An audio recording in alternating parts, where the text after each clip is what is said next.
What's up, everybody? It's Clark here for the BOS Sports Podcast, celebrating as Atlanta Hawks defeat the Philadelphia 76ers tonight, 132-123. The Atlanta Hawks are now on a 3-game winning streak, with Dyson Daniels having the Atlanta Hawk high tonight with 25 points, as well as Zachary Riche. He continues his Rookie of the Year campaign with a nice 22.8 rebound performance tonight, with 56.3% shooting from the field. The big story coming in tonight for both teams was injuries. Of course, Tyrese Maxey out, and the news late today with Trae Young out with left quad contusion, suffered late in Saturday night's game. He's being guarded by Quentin Jackson. Quentin Jackson had a knee to the left quad of Trae Young. Trae Young had to leave that game, and now he's out for tonight's game. We do not expect it to be a long-term injury for Trae Young. We expect him to be back soon, hopefully as soon as next game versus the Charlotte Hornets.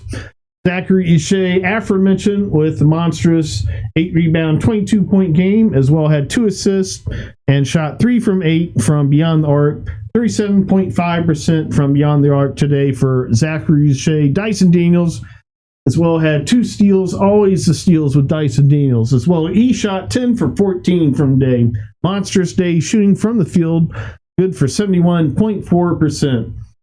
As well, he shot 1 for 2 from beyond three-point land and 4 for 5 from free throw land. 6 Atlanta Hawks were in double digits today, as Mo Gay had 14 points, 7 rebounds in 21 minutes, 4 for 8 shooting from the field. Onyeka Okongwu, he had 15 points, 5 rebounds, 6 for 9 shooting from field for Onyeka Okongwu, 66.7% from the field today. As well, perfect 3 for 3 from beyond the three-point arc for Onyeka Okongwu. Terrence Mann, he had his highest scoring game as the Atlanta Hawks so far with 19 points, 5 rebounds, 4 assists, 9 for 13 shooting from field, 69.2%. from the field. Georges Niang, he had 18-point day, 7 for 16 from field, 43.8%. Pete Krejci, in his first game back since February 10th, after being pulled off the rim by Jonathan Isaac, absolutely scary play in transition there on February 10th. He's back today after suffering a couple fractures in his back. He had a nice 8-point day with 2 3-pointers made, both third quarter there. He shot 2 for 5 from 3-point land. Good for 40%. As well, he had 4 assists and a block, getting his defense in some. 6 Philadelphia 76ers were in double digits as Quentin Grimes, he had the game high with 35 points. 24 of those scored in the second half. As Quentin Grimes had 35.6 assists, 6 rebound day, shooting 14 for 25 from field, good for 56%, and 5 for 11 from three-point land. Of course, in this podcast, look at 2 key stats, whether or not team win, 3 key stats, whether or not team wins a basketball game. That's, of course, field goal percentage, turnover margin, rebounding margin. And today, the Atlanta Hawks won 2 out of 3 of those, with field goal percentage 54.1 to the Sixers 50.5%. Absolutely dominating in the paint, rebounding 55 to 43, and turnovers 15 to the 76ers 10. The 76ers won the turnover battle, but if you look at Nick Nurse in this game, you would have thought that the 76ers had the 15 turnovers. Of course, some of those turnovers were very timely, including one coming out of a timeout challenge there early in the third quarter. Not fun to have a turnover timeout. So, in the first half, in this episode of the BOS Sports Podcast, before we get to this game, we're going to cover and go and revisit my mock draft for the Atlanta Hawks. Been going and looking at college prospects as early as last November. Officially made some mock draft projections and wish lists there, December 22nd, and BOS Sports episode 30. And today, we're going to revisit some of those big names, see how they're doing, as well cover and look at everything the Atlanta Braves are doing so far this season. So, Zachary Riche, he had a monstrous first half with 17 points in this Atlanta Hawks game, having 17 of his 22 points there in that first half as Atlanta Hawks led 66-57 at halftime. He already had 6 rebounds as well in the first half, shot 7 for 9 from field, good for 77.8%, and as well 2 for 4 from beyond the arc in the first half. Zachary Rizachet. Onyeka Okongwu, he had 10 points, 5 rebounds, 3 assists, 4 for 4 shooting from the field, 2 for 2 from three-point land for Onyeka Okongwu in the first half. Dyson Daniels, he already had 10 of his 25 points as he heated up a little bit in that second half. 3 assists, 3 rebounds, 5 for 8 shooting from the field for Dyson Daniels in the first half. Good for 62.5%. Georges Niang, he had 10 points in the first half. Quentin Grimes, he was only 76ers in double digits in the first half. As he had 11 points. He really heated up as the rest of the team did, 76ers. He shot 5 for 12 from the field in the first half, 41.7%. So he really did heat up in that second half. Third quarter opened with, you guessed it, 76ers turnover. 11-minute, 27-second mark. There's 7. And aforementioned, Philly called that early challenge there at 11-minute, 4-second mark on an out-of-bounds call. The 76ers won that challenge. Got the ball back. But turned it over there at the 10-minute, 54-second mark, their 8th of the day. Lonnie Walker, he got the first bucket the third quarter. Lonnie Walker the fourth. With a bucket there at 10-minute, 30-second mark. 76ers down 6 points, 66-59. Dyson Daniels, he had a 3-point shot in 9-minute, 56-second mark. His 13th point of the day, 66-59 Hawks. Looking more comfortable hitting the 3-point shot from all areas beyond 3-point arc. Kyle Korver's shot lab looking absolutely spectacular in recent weeks. So, including today's game. Zachary Rizachet, Dyson Daniels, he hit another bucket there seconds later at 8-minute and 24-second mark. And after that, he said, I'm going to go into playmaking mode. Of course, the Atlanta Hawks going into next season, they're looking at their depth at the guard position and the abundance of front court depth in the 2025 draft, which we're going to look at here in upcoming minutes. And they're looking at what guards they have and how they could potentially use them, which with not much depth there in the draft, nor free agency. So Dyson Daniels, Terrence Mann, they'll all be counted on Vit Krejci as playmakers next season. Even as things go as spectacularly as possible for Kobe Buffkin next season, they'll still need Dyson Daniels, Vit Krejci, Terrence Mann, and all the other guards in the fold. That's pretty much it for the Hawks. Trae Young, that's their core guards. But they could have a huge amount of front court talent at the 3 position as well. We're going to get to that in just a minute. So back here to this game, he feeds Zachary Rizachet for a 3-point shot, his 20th point of the game. They're at 7-minute, 55-second mark. Then he hits Mo Gay for a couple baskets, a cutting dunk, and a 3-point shot. Mo Gay looking very nice tonight. But then the 76ers went on a quick 8-2 run as they did in the third quarter. But Vit finally quelled that 3-minute, 53-second mark with a 3-point shot, his first to 2, which had happened both within a minute 30-second span as he is second there at 2-minute, 37-second mark, putting the Hawks up 91-72. The Hawks then went on a 10-2 run after the 76ers' initial 8-2 run to start the quarter. They say the basketball's game runs. Characterized there in this game, 76ers Hawks there in the third quarter. As the Hawks then finish the quarter up 97-80 after 3 quarters. The fourth quarter opened with Georges Niang 3-point shot. The Hawks' 100th point. They extend their lead 180 Hawks. Jared Butler then hit a 3-point shot, answering that 183 Hawks.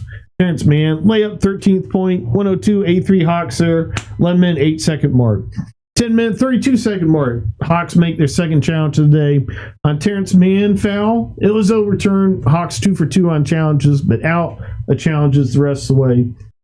And then the Hawks really started pouring it on. Mo Gay 3-pointer is 14th point. Terrence Mann bucket off a drive, 107-86. Hawks up by 21. I thought that was the game. Keaton Wallace hit a 3-point shot, 8-minute, 30-second mark. I really thought that was it. And both teams, it looked like it was kind of like maybe a stat padding mode kind of situation. They started getting pretty lazy on defense. I really started to think that.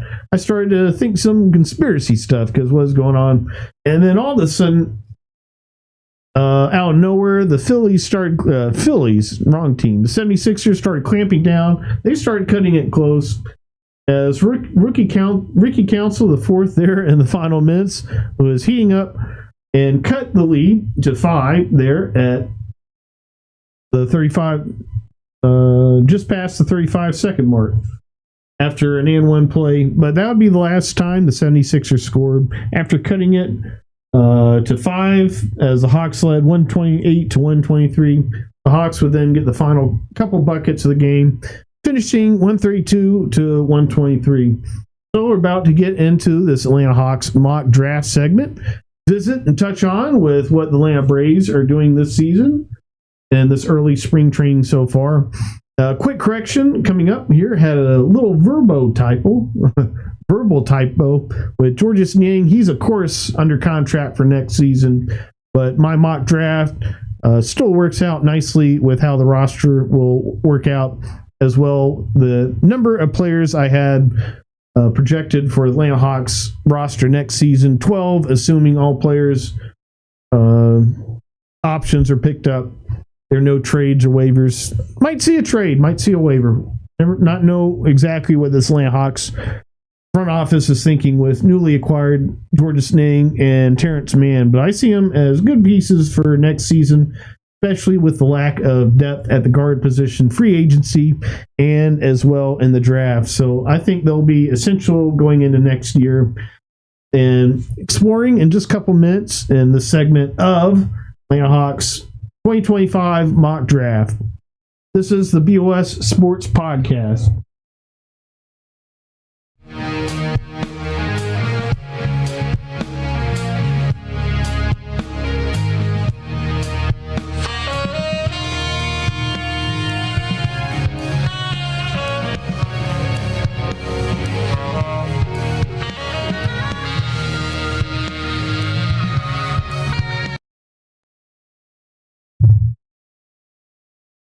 What's up, everybody? It's Clark here for the BOS Sports Podcast. Tonight, we're checking back in on my draft prospects for the 2025 NBA draft for the Atlanta Hawks.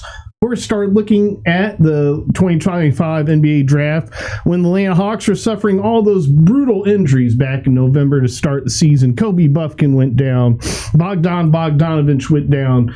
DeAndre Hunter, he had his knee inflammation problems act back up to begin the year. So for us Atlanta Hawks fans, we were looking at the NBA draft quite early on in the season. I did not get very serious about it until December, and at around that time, December 22nd, put out the first official BOS Sports mock draft for the Atlanta Hawks, looking at some top front court players in the 2025 NBA draft. That was from BOS Sports episode 30, is now BOS Sports episode 54. We're about headed into the NCAA tournament, almost time for March Madness, as conference tournaments, they start heat up this weekend. And then NCAA tournament later this month. And of course, some of the top names that I was interested in early on included Ryan Kalkbrenner. Of course, he shares the alma mater with Kyle Korver coming out of Creighton, the Atlanta Hawks assistant GM Kyle Korver, as well Derek Queen, interesting front court center for the Maryland Terrapins, a freshman. Rocco Zikarsky, a player out of, I believe, Australia. He's fallen off the draft. That's one thing, to be patient in the drafts. Of course, aforementioned, I was looking at the drafts in November, but I knew I should wait a little bit, wait till see how these players look a little bit more in some games before we start getting off takes, as we saw with Rocco Zikarsky. He was projected as high as in the first round, in the late first round, and now he's off of a lot of draft boards. Jonathan Wasserman, he has him in one of the last draft picks of the draft, still on his draft board.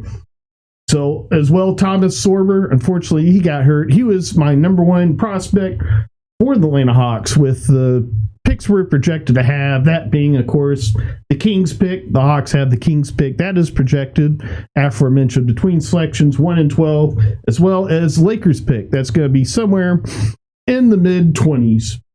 They're in the first round, late first round pick. Other players as well in episode 30 of the BOS Sports Podcast looked at were, of course, Kaman Malik. He's bounced around up and down the drafts. He's back in the lottery range, according to Jonathan Wasserman's projection. Liam McNeely, he was tied with the Atlanta Hawks in a lot of the early mock drafts in November. As well, Austin Newell, the star-studded forward for the UGA Bulldogs, who are currently for tonight 20-11 in the Southeastern Conference and 9th, having a nice year for the UGA Bulldogs, who are not often successful on the basketball court as they are this season. So since then, I've added a few prospects, some names that have been mentioned around on social media, and as well names that I've looked at the draft board and become more interesting, including JT Toppin, Danny Wolf, Noah Senge out of France, Nolan Traore, guard as well out of France, LeBaron Philon. He's projected earlier drafts, connected with the Atlanta Hawks, but has since fallen down in the projections. Joni Broom, who just faced LeBaron Philon Saturday. Alabama versus Auburn. One of the top stories in basketball was overtime thriller between Auburn and Alabama this weekend. Came down to a buzzer-beating shot. Tough loss for the Tigers. Appears that they'll still be first in the SEC tournament, if I looked at the bracket correctly earlier today. And then that game, Joni Broom, he had a monstrous 34-point game with 8 rebounds, 3 assists, 5 blocks, 3 steals, 43 minutes. He's a fifth-year senior. I believe I might have had that wrong in previous podcasts. I think I might have said he was a junior, but he is a fifth-year senior, is Joni Broom, and he's looking very durable and certainly an instant impact to any roster, I believe, in the front court, being there 6'10", a very durable frame. Post threat, nice rebounding, as we saw in this game versus Alabama. He can play and be a nice rim protector as well with those 5 blocks. On the season, he's averaging 2.4 blocks per game and very low turnover rate of 1.3 turnovers per game as well. He's averaging 18.6 points per game, 10.6 rebounds per game, 3.3 assists per game. And he's currently projected in the ranges of being early to mid 20 selection range of the first round, late first round draft pick, to there early in the first round. John Wasserman has him picked number 30 by the Suns.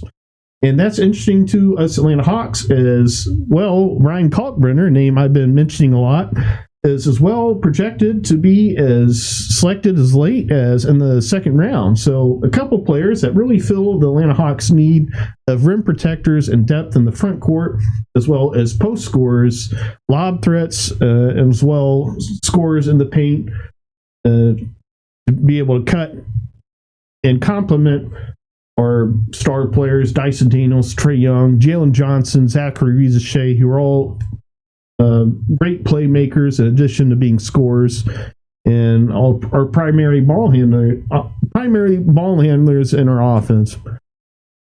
So LeBaron Philon, he was projected to go to the Hawks with the Lakers pick when the Lakers were struggling. I believe that was in December, and he was doing a little bit better then. Since then, along with Asa Newell, they're not quite as needed for their teams to win. The Alabama Crimson Tide, as well as UGA Bulldogs, they rely on several players and not quite dependent on their stars as quite as much. And LeBaron, he's fallen in the projections and now is projected by John Wasserman, I believe, in the early second round. In Saturday's game, he played 35 minutes in Alabama's overtime victory over the Auburn Tigers with 15 points, 3 assists, 4 rebounds. Overall, he's shooting 30.8% from the three-point land. He's fallen off a little bit. The Hawks, they do have a little bit of questions there in the backcourt going in the next season. Of course, Kobe Buffkin coming back from the shoulder surgery. Hopefully he comes back strong. And honestly, that's looking like probably the best option for the Atlanta Hawks going into next season. There's not much in free agency. We'll get into that in a little bit. So Ryan Kalkbrenner, checking back in on him and how he's doing. He had a monstrous game Saturday versus Butler, and the Creighton's win over Butler in 35 minutes. He had 27 points, 15 rebounds, a monstrous double-double with 2 blocks. It's 13 for 17 shooting from field and 2 for 5 from three-point land. Ryan Kalkbrenner, we've seen him be a bona fide rim protector. Of course, he's 3-time Big East Player of the Year as well. He has a monstrous field goal percentage, taking high percentage and very smart shots there in the paint. And as well, he has a little bit of a three-point game. So for Atlanta Hawks, it's a very interesting combination. And he could pass a little bit too, averaging a couple assists a game. He's still projected there in a second round as a fifth-year senior, just like Joni Broom. He's a fifth-year senior there at Creighton. I believe he was there all 5 years, averaging 19.4 points per game, 9 rebounds per game, which is down-ticked a little bit. He was averaging a double-double earlier in the season. 66.3% from the field, 2.7 blocks per game. And so for the Atlanta Hawks, it's very interesting. So you could potentially, and I'll get into the scenario in a little bit, if he's projected in the early second round, the Hawks might look at trading up to secure a nice haul of players here in this draft, as there's quite abundance of depth in the front court. Not a whole lot in the shooting department, and not as well for the guards. So Thomas Sorber, he was a prospect I was really high on at Georgetown, freshman, forward, center, 6'10", is announced February 25th. He will have a foot surgery and miss the rest of the season for Georgetown. Very disappointing, his top prospect for Atlanta Hawks. But really with his foot surgery, his durability comes into question. And for me, that puts me out on Thomas Sorber. Although we'll see where the Kings pick falls and who's available at that time. He'd certainly be an option for the Atlanta Hawks. Jonathan Wasserman, in his mock draft, he compared him to Onyeka Nkagwu. Of course, we know Onyeka being a lob threat, three-point threat, block threat, a little bit of playmaking as well. I see with Thomas Sorber as well in this game, he has a little bit some ball handling potential. And I've compared him with that ball handling potential to Giannis, which is about what we'd see of Onyeka and Nkagwu. Of course, we've seen Onyeka do more ball handling here as well. Since he's come in the starting role for Atlanta Hawks, we've seen him cut on some nice drives and have some nice drives. So something to watch out for Onyeka and Nkagwu becoming that threat for Atlanta Hawks. Thomas Sorber, I felt like he could have been that kind of player as well for the Hawks. Of course, he's averaging 16.2% from three-point land as Thomas Sorber. He was for Georgetown before going down for the season, so he did not quite develop three-point shot such as Onyeka has right now. Onyeka has been shooting it pretty good lately from three. Asa Newell, another player, of course, UGA Bulldogs down the road, Athens. 15 points per game this season, 6.5 rebounds per game, 54% shooting from field, 29.3%. Right now, he's projected in most mock drafts. I don't believe I've seen one mock draft that has had him outside of the top 10 here since December. Coming into November, in the early mock drafts, I believe I saw him in the early 10 selection. So he's assumed to not be there for the Hawks selected range. I would not trade up for Asa Newell, as great as a prospect and potentially has, as he's had 15 points per game, 6.5 rebounds per game, 29.3 from three-point land, 1 block, 1 steal per game.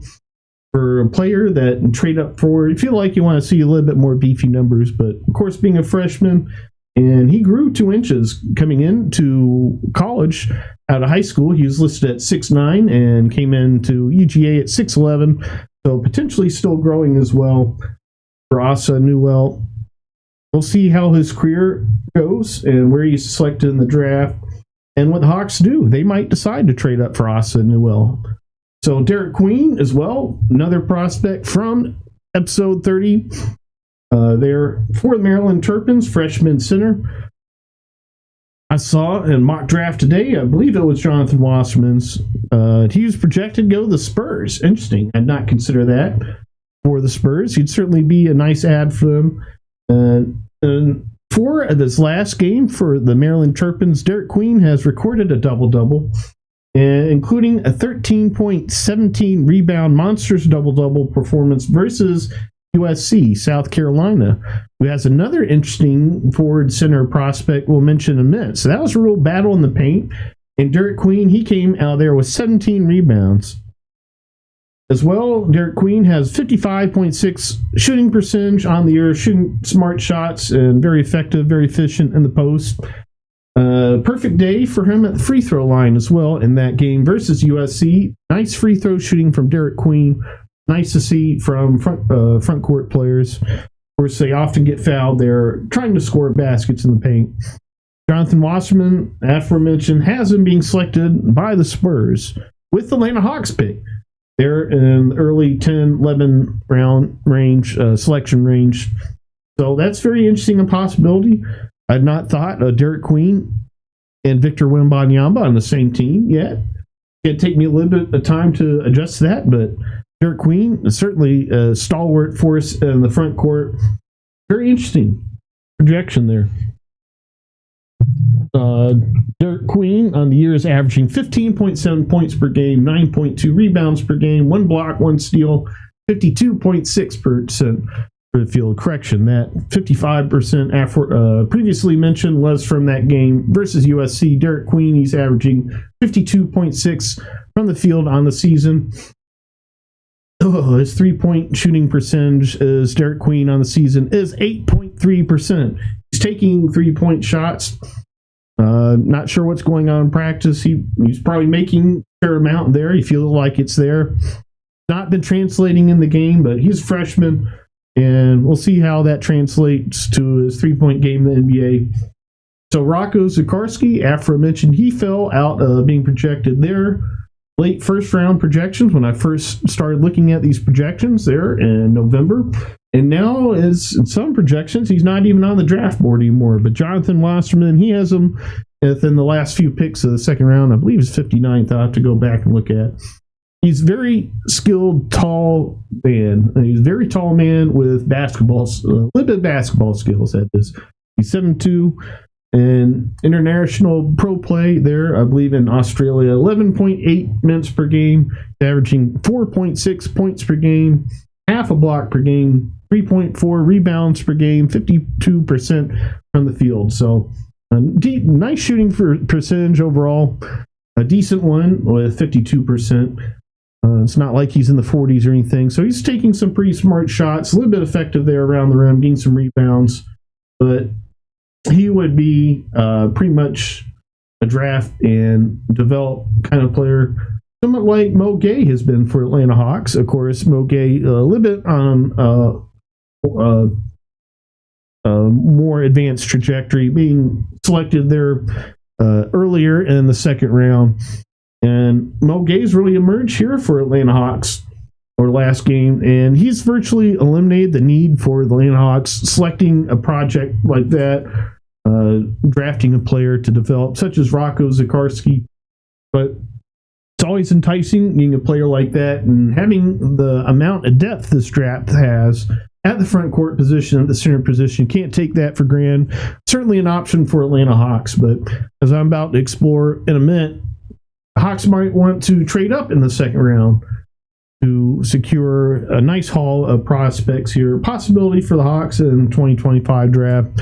Cayman Malik, another player I touched on in the episode 30 initial look at the Atlanta Hawks draft prospects. It's now episode 54. He's as well bounced up and down the draft boards. I saw him in some draft boards as late as in the 20s, but he's back in the draft lottery. John Mosserman has him at 5th. And with Duke likely poised to make a deep run in this NCAA tournament, we'll probably see a lot of Cayman Malik and see him have some very nice moments there for the Duke Blue Devils here in March Madness. So he's bounced around a bit. Aforementioned, Duke is 28-3, one of the top-ranked teams in the country, as they always are. His numbers are not off the charts impressive. Of course, he's there 7'2", 7'3", that range as well. Very tall as well. Very athletic. He's averaging 8 points per game, 1 block, 6.6 rebounds per game, in 20.7 minutes. So Blue Devils aren't quite playing him a ton either. 68.3% from the field, which is outstanding. He's taking smart shots, hitting most of them. 75% from the free throw line, which he's going to get fouled a lot as a paint scorer. And so he's going to score a lot from the free throw line with his nice touch there from there. That should translate to the NBA just fine. He hasn't scored above 10 points, but twice in the last 5 games. Of course, averaging 8 on the year.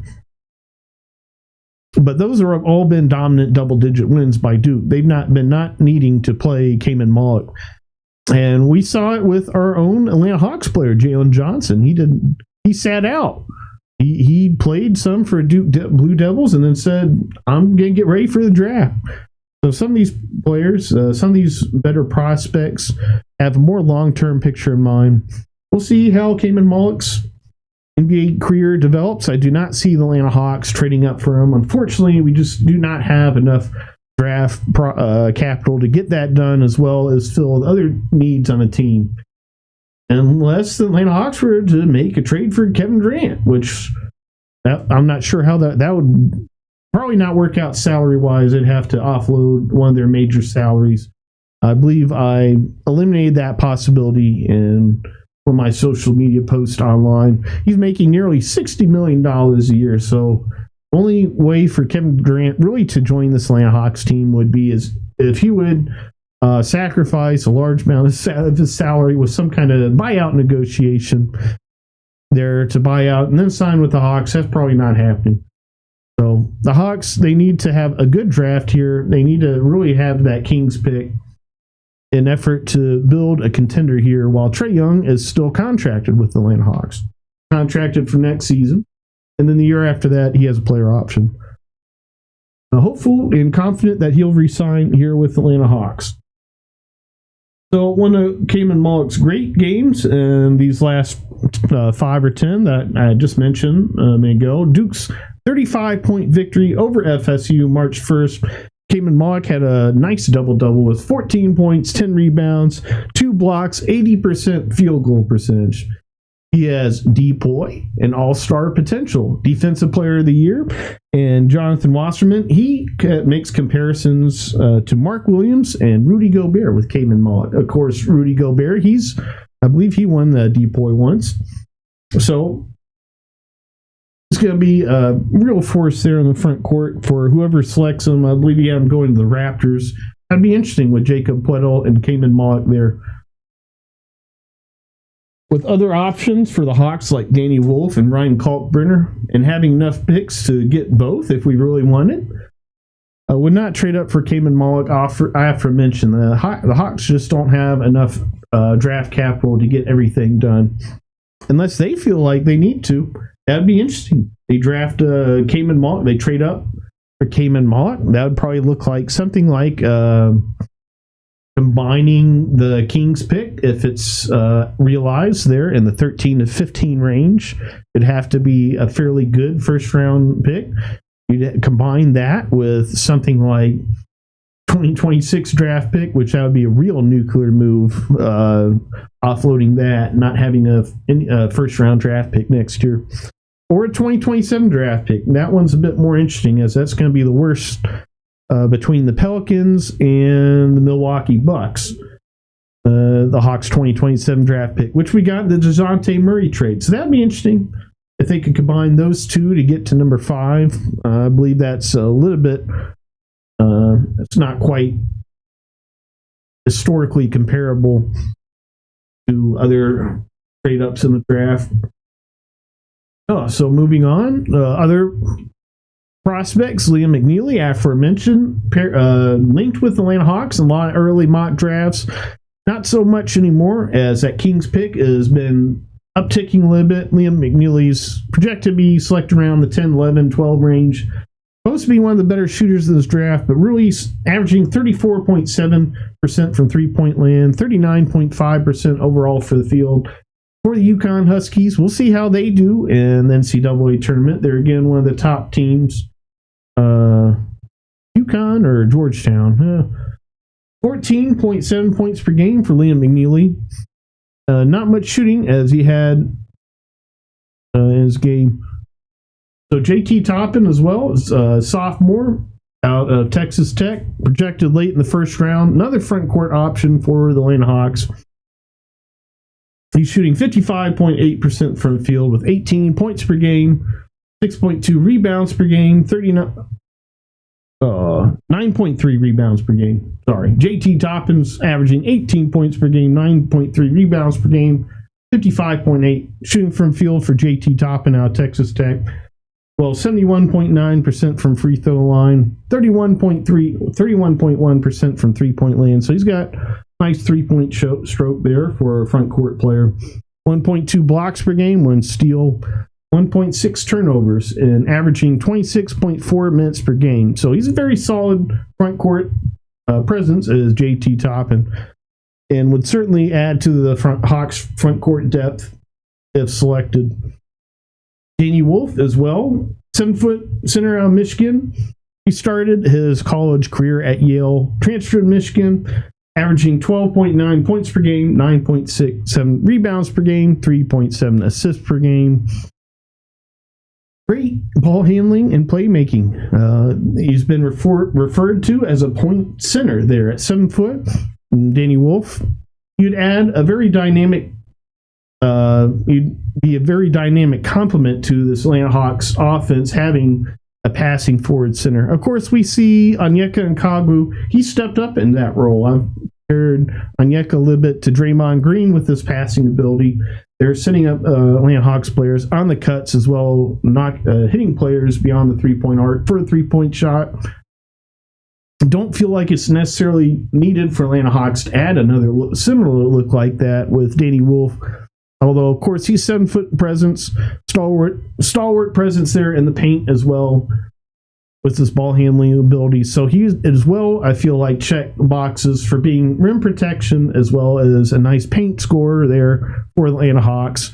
He'd be a little bit less effective than some other options, but if he's there and other players that the Hawks might prefer to have instead or off the board, he'd certainly be a solid option, an exciting option for Atlanta Hawks to draft. He's been linked and as projected as high up as the Lakers pick for the Atlanta Hawks, which the Hawks own, late in the first round. So as well, another prospect, one of the prospects I've been most excited about, projected in the range of Atlanta Hawks selection with the Kings pick, is Noah Singeh. He's 6'10", out of France, playing for Ulm in Germany, professional ball already. Just listed just under 200 pounds. He won't turn 19 into December. So just like Zachary Rizachet, he's going to be a little bit of a development kind of selection. You draft Noah Singeh, you're probably expecting him to be development forward for at least one season, if not turning 19 until next year. You want him to be fully developed physically to have a nice long career for Atlanta Hawks there as a front court player. And as well, who knows, he might grow and as well go over 7 foot and be able to cover multiple positions for Atlanta Hawks. So what we know for now is he's 6'10", listed at 6'10", playing pro ball in Germany. They're playing him 23.7 points per game. He's already been a bona fide force on both ends of the court. On defense, having nice sequences as well. On offense, he's got some nice numbers with 12.4 points per game, 5.3 rebounds per game. He's averaging nearly 1.5 steals per game, 56% from field, as well as 29% from three-point land. He's got a three-point shot as well. And with this Atlanta Hawks team, with Dyson Daniels, Zachary Rizachet, Jalen Johnson, all monstrous two-way players, Noah Singeh seems like he'd just be another player just like that. Of course, he'd be a little bit taller than Jalen Johnson, so they all specialize and do their own things a little bit better than each other. Dyson Daniels, of course, he's great with stealing, playing the passing lanes. Zachary Rizachet, he's lights out from beyond the arc. as well. He's probably the best passer of the three. Jalen Johnson, he's a playmaker, ball handler.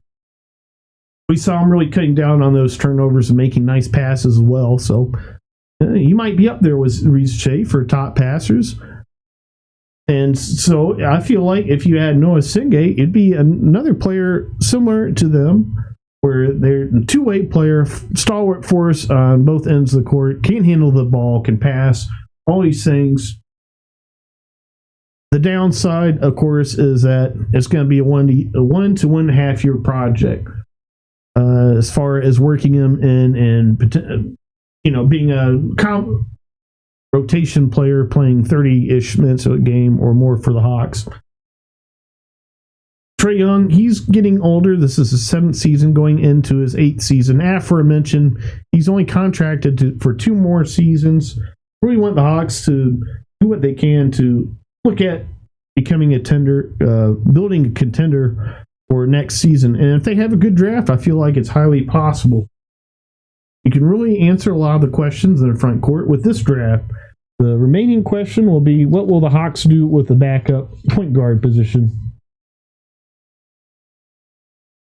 So Nolan Traore, he's one of those players in the draft who is an interesting player there at the guard position. He's fairly similar to LeBaron Filan. He's a real force there on defense. He's solid on offense, solid playmaking, solid passing, but not incredibly flashy numbers. 37.7% shooting from field, 25% from three-point land, 5.1 assists per game. I feel like I would stick with Kobe Buffkin, and I would focus on the front court because there's just an abundance of front court talent in this draft. I'd be really excited about a potential draft of Noah Singay and Ryan Kalkbrenner.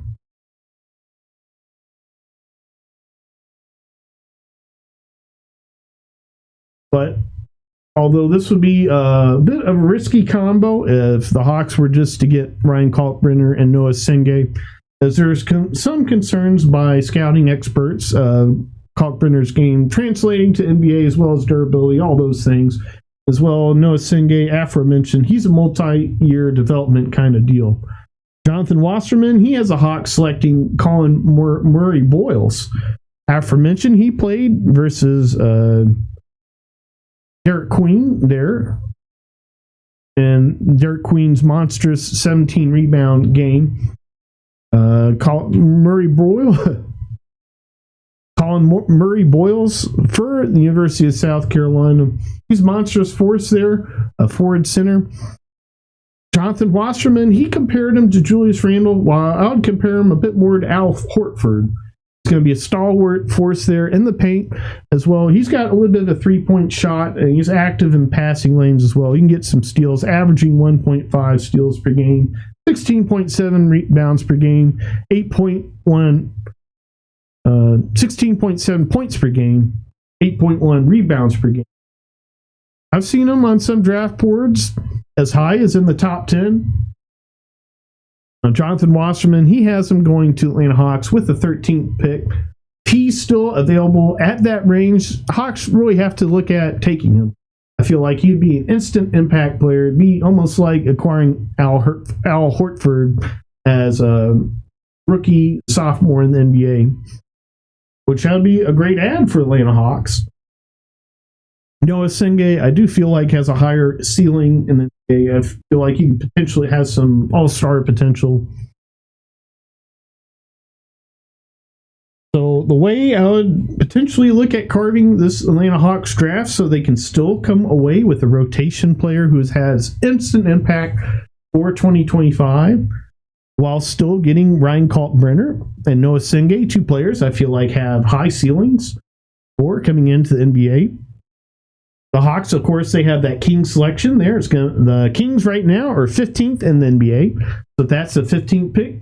Noah Singay, he's in that selection. Just get him. So then you got Lakers pick. That's going to be a mid-20s pick. Depending on who's there, the Hawks could go 2 ways. You could get Danny Wolf. I feel like that's a little bit more of a risky selection. Or you get Joni Broom. feel like he'd be a solid front court addition, instant impact right away. Of course, he had that monstrous 34-point game for Auburn Thursday, 5 blocks. So you'd add to the shot blocking and rim protection. Well, just be a stalwart force overall in the paint there for the Hawks. Instant impact. So that's the Lakers pick. You got Noah Senge. We got Joni Broom with the Lakers pick. John Wasserman has Joni Broom going 30th to his son. So he should be there in the Lakers selection range. And then the third player I'd add to my mock draft would be Ryan Kalkbrenner. And he's projected to be as early in the first round, and by Jonathan Wasserman there. Early in the second round, I believe he was the 33rd selection. So the Hawks, they'd have to trade up to get Ryan Kalkbrenner in addition to Joni Broom and Noah Senge.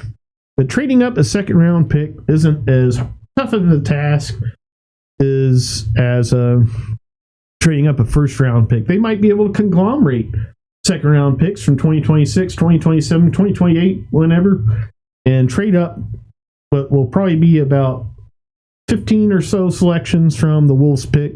I'll be somewhere in the mid to late 40 selections, maybe in the 50 range as well. We'll see where the Wolves end up this season. So that'd be just a monstrous haul. I feel like you fix all the front court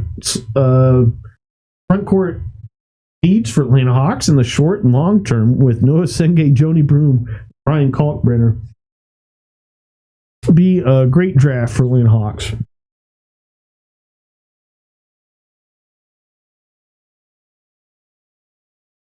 So the question remaining would be the backup point guard position. What will the Hawks do about that? Will they bring back Kobe Buffkin next year, coming back from shoulder surgery? I really feel like right now that's the best scenario I see for Atlanta Hawks, unless they can pull off some kind of trade. I haven't looked at the trade world yet. We're not quite in the off season yet. So for Kobe Buffkin coming back, the Hawks, they have 12 players under contract next season, with Mo Gay and Don Barlow both having team options, but almost assuredly they'd be picked up. Don Barlow, of course, just signed an extension. I could see him potentially being a trade piece. He was on an expiring 2-way contract, and the Hawks, they signed him to a new contract, and he's had some nice moments for the Hawks. But I as well could see him being a part of the trade for the Hawks. But with the Hawks having so many front court players and potentially adding more in the draft. Base night step, and my proposed rotations here for Atlanta Hawks next season does not subtract him. He's still in the mix for the Hawks. With Karis LeVert, Georges Niang, Clint Capella, and Garrison Matthews contracts all expiring, Hawks' potential rotations, if they're add Noah Senge, Ryan Kalkbrenner, and Joni Broom, would be Trae Young, Dyson Daniels, Zachary Riche, Jalen Johnson, Onyeka Nkagu, starting 5. And on the bench, you got Kobe Buffkin, Terrence Mann, Vee Krejci, Joni Broom, Mo Gay. And then you have 11th, 12th man. You have some combination of Noah Senge, Don Barlow, and Ryan Kalkbrenner. Senge and Kalkbrenner, of course, will be able to be sent to the G League. So you'll have just an abundance of talent for the Hawks. And so what I do with the point guard position from that is stock up on some 2-way players and hope one of those work out for Atlanta Hawks if they have any problems with Kobe Buffkin there for a backup point. If not, you can always make a trade before the deadline.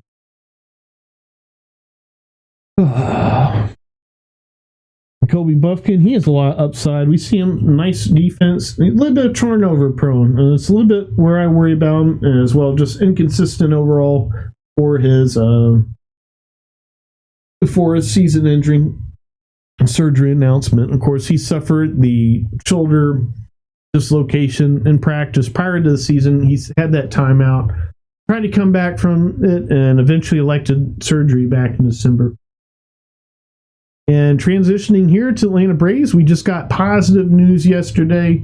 Jurickson Profar, new Atlanta Braves star outfielder. Thankfully, he does not have to have any kind of surgery, as he got x-rays, MRI after coming out of Saturday's game versus the Pirates. He took a dive for a ball in the outfield, holding his arm, coming off the field. Very concerning, very scary scene for us Atlanta Braves fans. Unfortunately, as the beat writer said, the Braves dodged a bullet, with Profar avoiding a more serious long-term injury. He's supposed to be back by the start of the season, around the start of the season. But with Brian De La Cruz absolutely balling out here in spring training, Braves, they have some options in outfield. I'm not overly concerned about that injury, especially with how Brian De La Cruz has looked in spring training, and Jared Kelenic as well, having 2 home runs already. Michael Harris II, he's been struggling a little bit this spring training, but he's going to be a starting day center fielder, so it doesn't matter quite what he does. Certainly, hopefully, we see him have some monstrous games here and have something good to feel about going into the season. So Jurickson Profar, he joined Sean Murphy as a second Braves regular, are ready to go down in spring training. Haven't seen a pitcher yet. We always see a pitcher go down spring training or around the first month of the season, so hopefully we don't, but I have to be prepared for it mentally, as well as the Braves have to be roster-wise as well. So that's a good thing as well. Drake Baldwin, he's been balling out, as it's looking now like he'll likely be an opening day roster catcher position, maybe even the starter over Chadwick Tromp. He certainly has been balling out on the plate. There's been a little bit of miscommunication between Drake Baldwin and the starting pitchers, the starting rotation staff. They'll have to get a bit more comfortable with each other between now and opening day if he is, in fact, the starting catcher for the Atlanta Braves. Of course, Chadwick Tromp, he's had a lot of experience catching these Atlanta Braves, and in regular season games, he's, of course, played and caught Chris Sale, Reynaldo Lopez, all of our guys, and played in many games last season. So right now, expecting Chadwick Tromp to be the opening day catcher, but if Drake Baldwin improves and keeps trending upwards, we could see him.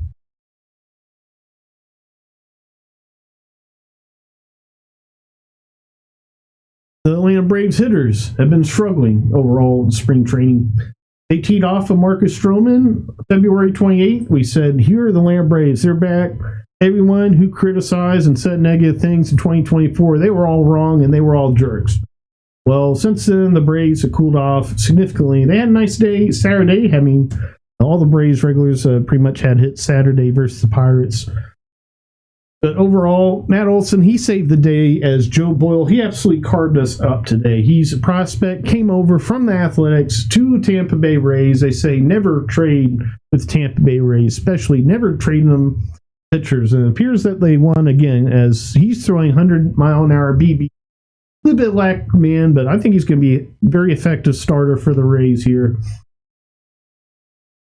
And the Rays as well, they traded 2 left-handed pitching prospects, and in turn with Joe Boyle, they got first baseman as well as another right-handed pitching prospect and a compensation A draft pick, which can be traded. Interesting. It'd be interesting to see if they flip that draft pick again, or if they select somebody, or if they flip who they select in the 2025. And that is a competitive balance A draft pick, which they got from the Athletics. And we'll see that translate, and that'll be a selection right after, I believe that's right after the first round, they do the competitive balance A picks. So, aforementioned Drake Baldwin and Brian De La Cruz, they've been balling out of control for the Atlanta Braves. In addition to Eli White, he always has his last, I believe this is his 3rd spring training in his row. He's actually tore the cover off the baseball. And those are our bright spots for the Braves. Of course, Drake Baldwin, we'll see him probably on the opening day roster. Got a lot of blank pages here. Printer must malfunction. And so far in spring training, Drake Baldwin, he's hitting .365 with a .520 on base percentage, .474 slugging, and 994 OPS with just one strikeout. He's had a lot of success at the plate. Nice to see that. And hopefully that translates there versus the Padres and Dodgers first weekend of the year. Opening day, March 27th, 4 p.m. Padres. So September 28th is the last day of the MLB season. And of course, with the new hitting coach, Tim Hires, the Braves might be looking at the entire year with the likelihood of them making the playoffs. I don't see any scenario where the Braves do not make the playoffs this year, not even just the wild card again. We saw last year they went through all the injuries and still made the wild card. I think the same thing could happen this year, and they would wind up the wild card again. And they probably know this and saying this to themselves. They want to focus and hone in on their mechanics, their approach, and use this as a chance to develop and prioritize their mechanics for hitting the baseball. That and Ronald Acuna Jr. coming back for Atlanta Braves is what we have to hope for the Braves turning it around overall at the plate. Although they're having some good success at the plate, it's tough to see Joe Boyle absolutely carve up Austin Riley on a bat there, like what happened there in the first inning. And I believe, again, when the bases were loaded there, that was third, fourth inning for Braves. Have to go back and look at that today. Matt Olson thankfully saved the day and got a clutch hit. Nice 2 RBI single there. It's a nice hit by Matt Olson, who has 5 hits so far in spring training, 22 at-bats. It was his 4th and 5th RBIs in spring training, as he already has 5, with 2 home runs, 820 on base plus slugging percentage. Well, 227 average, a 320 on base percentage. So that looks a lot like what Matt Olson's numbers we'll probably see during the season. Driving in runs. That's what he said he would do when he came here, and he's been doing that pretty well. Hopefully his contact upticks a little bit better, as well as that average. Certainly would love to see his undeniable opposite field approach come to life as we've seen it in flashes before from Matt Olson. So Marcell Ozuna checking in on him. He's got 6 hits and 23 ABs, already a home run as well. 4 RBIs, 267 average, 824 on base plus slugging percentage from Marcell Ozuna. He's coming into contract year. He hopes to have an absolutely monstrous year. Austin Riley, he's having a decent spring as well with a 292 average. Aforementioned, he got carved up a couple times by Joe Boyle.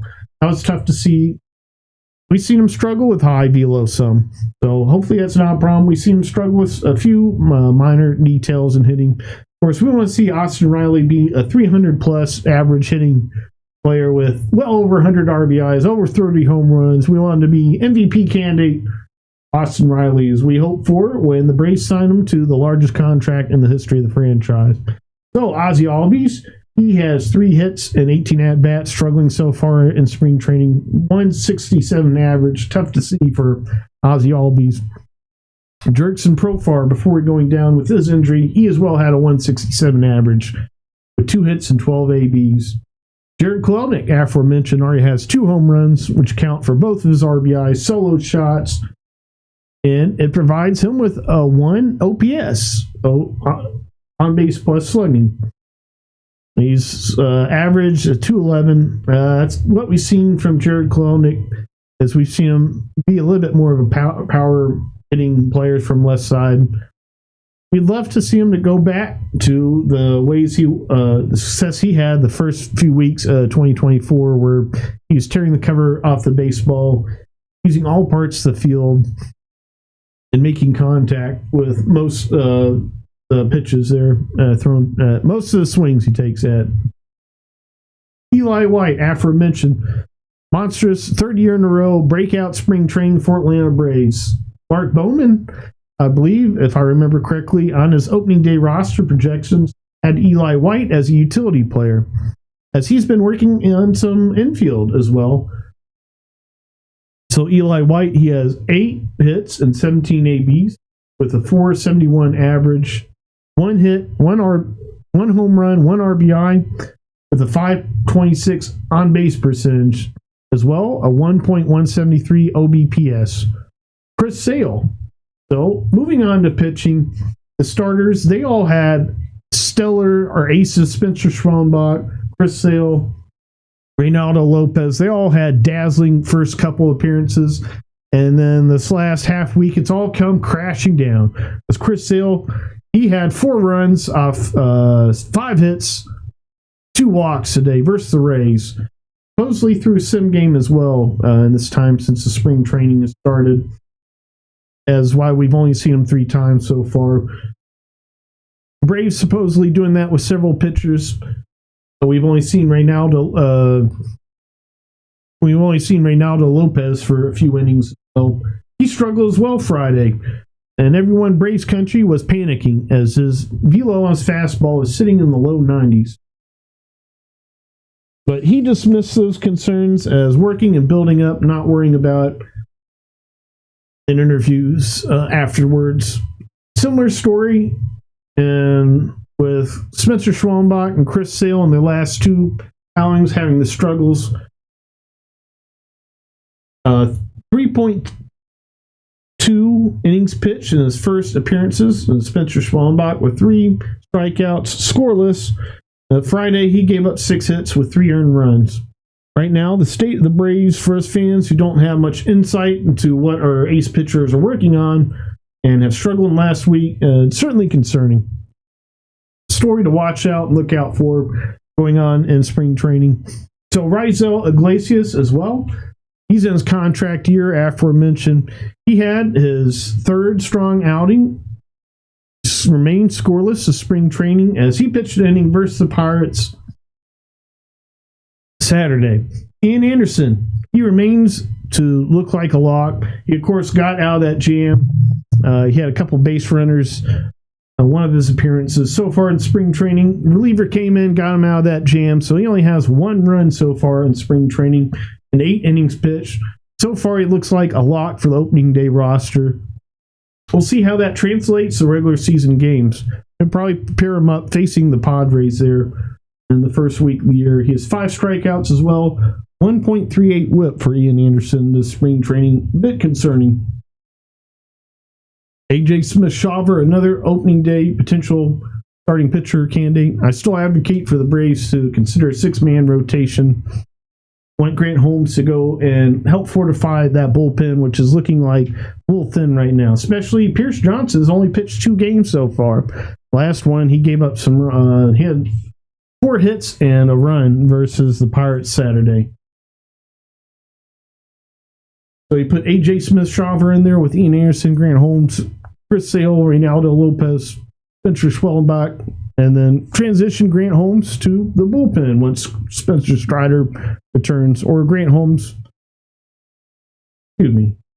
or AJ Smith-Shawver. He could be optioned to AAA, or Daysbel Hernandez, who will likely be on the opening day roster. He could be optioned as well, assuming if the Braves don't escape any kind of injury as well.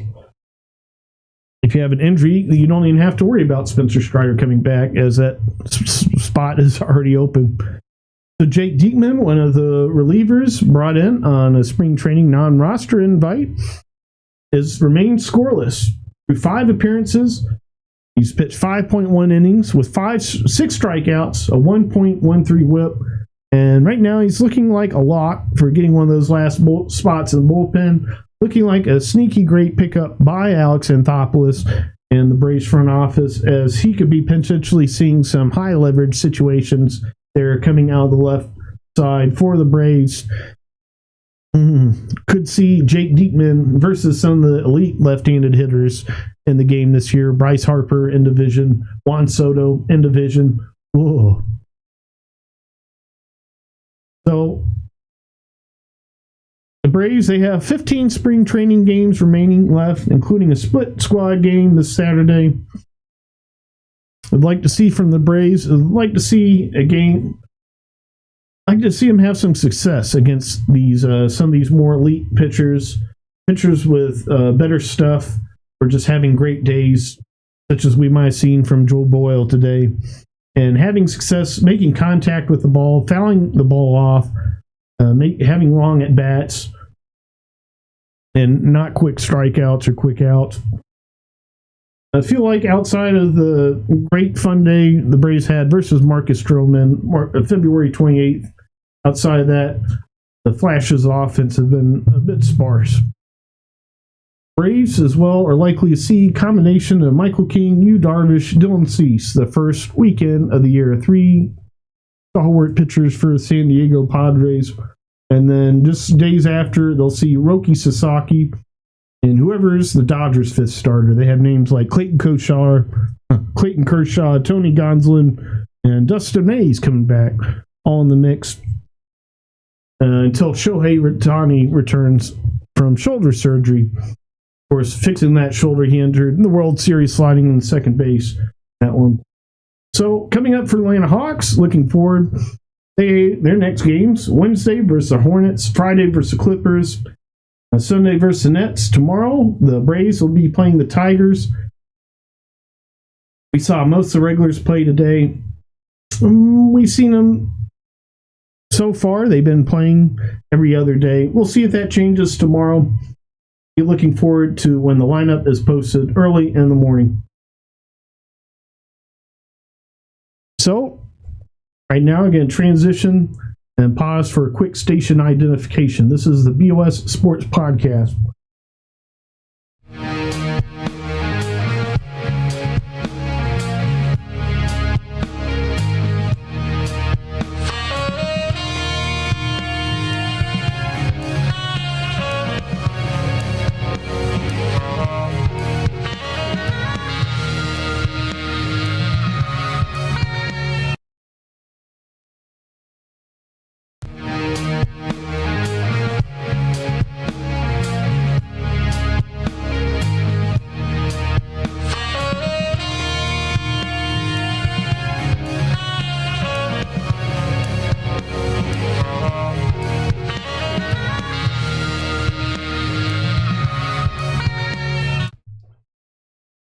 Thanks, everyone, for joining this episode of the BOS Sports Podcast. Be sure to listen to previous episodes of the BOS Sports Podcast, and be back later in the week with an even better episode.